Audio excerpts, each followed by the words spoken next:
തെരഞ്ഞെടുപ്പ് commission E D നൽകിയ കത്തിന്റെ വിവരങ്ങൾ പുറത്ത്. തൃശൂരിലെ CPM അക്കൗണ്ടുകളിൽ 99% വെളിപ്പെടുത്താത്തത്. തൃശൂരിൽ പാർട്ടിക്ക് 81 അക്കൗണ്ടുകൾ ഉള്ളതായും കത്തിൽ ഇ ഡി പറയുന്നുണ്ട്. CPMന് തൃശൂരിലുള്ള സ്വത്തുവകകളുടെ വിശദാംശങ്ങളും വെളിപ്പെടുത്തിയിട്ടില്ല. ജിജീഷ് കരുണാകരൻ ചേരുന്നുണ്ട്. ജിജീഷ്, ഈ ഇ ഡിയുടെ കത്തിലെ വിവരങ്ങൾ അതീവ നിർണായകമായിട്ടാണ്. കാരണം തൃശൂരിലെ CPM അക്കൗണ്ടുകൾ ഉള്ള കണക്കുകൾ അത് കൃത്യമായ രീതിയിൽ പറഞ്ഞിട്ടില്ല. അതുകൊണ്ട് തന്നെയാണ് ഈ ആദായ നികുതി വകുപ്പും കുരുക്കിട്ടിരിക്കുന്നത് CPMന് തന്നെ കരുതേണ്ടതുണ്ട്. ഒപ്പം ഈ കത്തിലെ കൂടുതൽ തെരഞ്ഞെടുപ്പ് കമ്മീഷന് ഇ ഡി നൽകിയ കത്തിലെ കൂടുതൽ വിവരങ്ങൾ എന്തൊക്കെയാണ്? രജനി പറഞ്ഞതുപോലെ തന്നെ അതിഗൗരവകരമാണ് തെരഞ്ഞെടുപ്പ് കമ്മീഷന് എൻഫോഴ്സ്മെന്റ് ഡയറക്ടറേറ്റ് നൽകിയിട്ടുള്ള CPMന്റെ അക്കൗണ്ടുകളുമായി ബന്ധപ്പെട്ട വിവരങ്ങൾ. അതിൽ പറയുന്നത് കൂടുതൽ വിശദാംശങ്ങൾ ഈ ഘട്ടത്തിൽ പുറത്തു വരുമ്പോൾ മനസ്സിലാക്കുന്നത് തൃശ്ശൂരിലെ CPM അക്കൗണ്ടുകളിൽ 99% വെളിപ്പെടുത്താത്തത് ആണ് എന്ന കാര്യം കൃത്യമായി തന്നെ എൻഫോഴ്സ്മെന്റ് ഡയറക്ടറേറ്റ് ആദായ നികുതി വകുപ്പിന്റെ കൂടി അത്തരത്തിൽ കണക്കുകളുടെ അടിസ്ഥാനത്തിൽ തെരഞ്ഞെടുപ്പ് കമ്മീഷന് നൽകിയിരിക്കുന്ന കത്തിൽ വ്യക്തമാക്കുന്നുണ്ട്. മാത്രമല്ല തൃശ്ശൂരിൽ പാർട്ടിക്ക് 81 അക്കൗണ്ടുകൾ ഉള്ളതായാണ് കത്തിൽ ഇ ഡി ചൂണ്ടിക്കാണിക്കുന്നത്. CPMന് തൃശ്ശൂരിലുള്ള സ്വത്തുവകകളുടെ വിശദാംശങ്ങളും വെളിപ്പെടുത്തിയിട്ടുമില്ല. 90-ലധികം ഇടങ്ങളിൽ സ്വത്തുവകകൾ ഉള്ളതായാണ് ഈ കത്തിൽ സൂചിപ്പിക്കുന്നത്. നേരത്തെ തന്നെ ഇതിന്റെ ഒരു പൊതുവായ റിപ്പോർട്ട് നൽകിയിരുന്നു. ജനുവരിയിലായിരുന്നു ഈ റിപ്പോർട്ട് നൽകിയിരിക്കുന്നത്. അതിൽ കരുവന്നൂർ സഹകരണ ബാങ്കിലെ CPM അക്കൗണ്ടുകൾ ചൂണ്ടിക്കാട്ടിയായിരുന്നു നേരത്തെ ഈ കത്ത് അയച്ചത്. ഈ കത്തിലെ വിശദാംശങ്ങളാണ് പുറത്തു വന്നിരിക്കുന്നത്.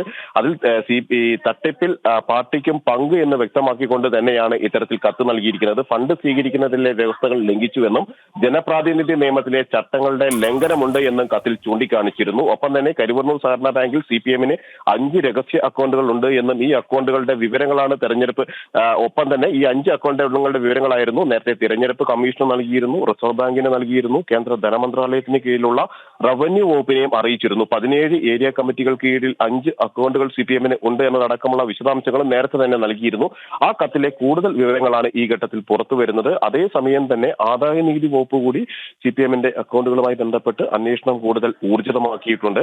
CPIMന് വെളിപ്പെടുത്താത്തതായി ഇ ഡി കണ്ടെത്തിയ അക്കൗണ്ടുകളിലാണ് പ്രധാനമായും ആദായ നികുതി വകുപ്പിന്റെ അന്വേഷണം പുരോഗമിക്കുന്നത്. പ്രത്യേകിച്ച് കഴിഞ്ഞ ദിവസം നാഷണലൈസ്ഡ് ബാങ്കായ ബാങ്ക് ഓഫ് ഇന്ത്യയിൽ ഉണ്ടായിരുന്ന അക്കൗണ്ട് സംബന്ധിച്ച വിവരങ്ങൾ കണ്ടെത്തുകയും അത് മരവിപ്പിക്കുകയും ചെയ്തിരുന്നു. 4,10,00,000 രൂപയുടെ അക്കൗണ്ടുകളായിരുന്നു മരവിപ്പിച്ചത്. ആകെ 5,10,00,000 രൂപയുടെ അക്കൗണ്ടുകൾ പാർട്ടിക്ക് അവിടെ ഉണ്ടായിരുന്നു. അതിൽ ഫിക്സഡ് ഡെപ്പോസിറ്റിന്റെ കാലാവധി കഴിഞ്ഞ 1 കോടി രൂപ കഴിഞ്ഞ ദിവസം 2-ാം തീയതി പിൻവലിക്കുകയും ചെയ്തു. തുടർന്നാണ് ബാക്കി വരുന്ന 4,10,00,000 രൂപ. ഇതിപ്പോൾ ഈ കരുവന്നൂരില് മാത്രമല്ല, കുട്ടനെല്ലൂരിലുണ്ട്, അതുപോലെ തന്നെ മൂസ്ഫെറ്റ് ബാങ്കിലുണ്ട്. അങ്ങനെ നിരവധി ഇടങ്ങളിലാണ് തട്ടിപ്പ് CPM നടത്തിയിട്ടുള്ളത്. അപ്പോൾ തന്നെ ആ പണത്തിന്റെ ഇടപാടുകൾക്കായിട്ടാണ് ഇത്തരം കണക്കിൽപ്പെടാത്ത അക്കൗണ്ടുകൾ സൂക്ഷിച്ചു പോന്നിരുന്നത് എന്ന് തന്നെയല്ലേ ഈ ഒരു കത്തിൽ നിന്നും ആദായ നികുതി വകുപ്പിന്റെ ഈ വിവരങ്ങളിൽ നിന്നൊക്കെ തന്നെ നമുക്ക് മനസ്സിലാക്കാൻ സാധിക്കുന്നത്?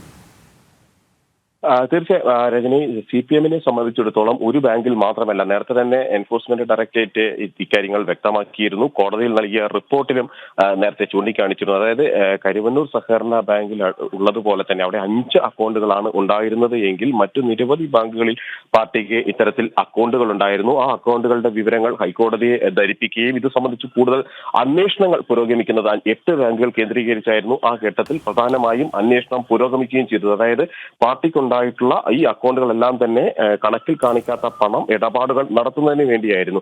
അത് ഇത്തരത്തിൽ കരുവന്നൂർ സഹകരണ ബാങ്ക് പോലുള്ള സഹകരണ ബാങ്കുകളിലൂടെയാണെങ്കിലും ഒപ്പം തന്നെ നാഷണലൈസ്ഡ് ബാങ്കുകളിലൂടെയാണെങ്കിലും എല്ലാം തന്നെ ആ നിക്ഷേപങ്ങൾ നടത്തുകയായിരുന്നു പതിവ്. കൂടുതലായും സഹകരണ ബാങ്കുകളിലായിരുന്നു ഇത്തരത്തിലുള്ള നിക്ഷേപങ്ങൾ പ്രധാനമായും നടത്തിയിരുന്നത്. അതിൽ പ്രധാനമെന്ന് പറയുന്നത് അയ്യന്തോൾ, ഒപ്പം തന്നെ മാനായിമുട്ടം, കണ്ടല, ചാത്തന്നൂർ, മൈലപ്ര അടക്കമുള്ള ബാങ്കുകളിൽ ഇത്തരത്തിൽ 12 സഹകരണ ബാങ്കുകളിൽ കൂടി നിയമലംഘനങ്ങൾ പാർട്ടിയുടെ നേതൃത്വത്തിൽ ഉള്ളതിന്റെ വിവരങ്ങളായിരുന്നു നേരത്തെ എൻഫോഴ്സ്മെന്റ് ഡയറക്ടറേറ്റ് കോടതിയെ ധരിപ്പിക്കുകയും അതിന്റെ അടിസ്ഥാനത്തിൽ ബന്ധപ്പെട്ട സ്ഥാപനങ്ങൾക്ക് ഇ ഡി റിപ്പോർട്ട് നൽകുകയും എല്ലാം ചെയ്തത്. ഇതേ ഘട്ടത്തിലാണ് ഈ 5 അക്കൗണ്ടുകളുമായി ബന്ധപ്പെട്ട കൂടുതൽ വിവരങ്ങൾ പുറത്തു വന്നതും. അതിന്റെ അന്വേഷണത്തിലാണ് നാഷണലൈസ്ഡ് ബാങ്കുകളിൽ കൂടി അക്കൗണ്ട് ഉണ്ട് എന്ന് ഇ ഡിക്കും ഒപ്പം തന്നെ തെരഞ്ഞെടുപ്പുമായി ബന്ധപ്പെട്ട വിവരങ്ങൾ പരിശോധിച്ച ഇൻകം ടാക്സ് ഡിപ്പാർട്ട്മെന്റിനും ഇക്കാര്യങ്ങൾ വ്യക്തമായി ഉണ്ടായത്. തുടർന്നാണ് രണ്ട് അന്വേഷണ ഏജൻസികളും അന്വേഷണം ഊർജിതമാക്കിയത്.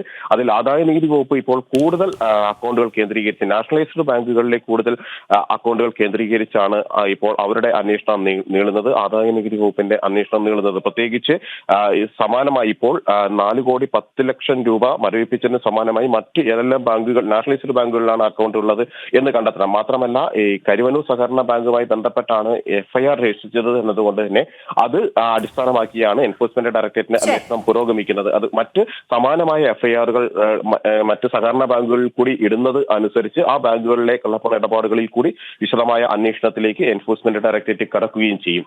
ശരി, തെരഞ്ഞെടുപ്പ് കമ്മീഷന് ED നൽകിയ കത്തിന്റെ വിവരങ്ങൾ പുറത്തായിരിക്കുകയാണ്. തൃശൂരിലെ CPM അക്കൗണ്ടുകളിൽ 99% വെളിപ്പെടുത്താത്തത്. അതേസമയം തൃശൂർ പാർട്ടിക്ക് 81 അക്കൗണ്ടുകൾ ഉള്ളതായും കത്തിൽ ED പറയുന്നു. ജിജീഷാണ് വിവരങ്ങൾ നൽകിയത്.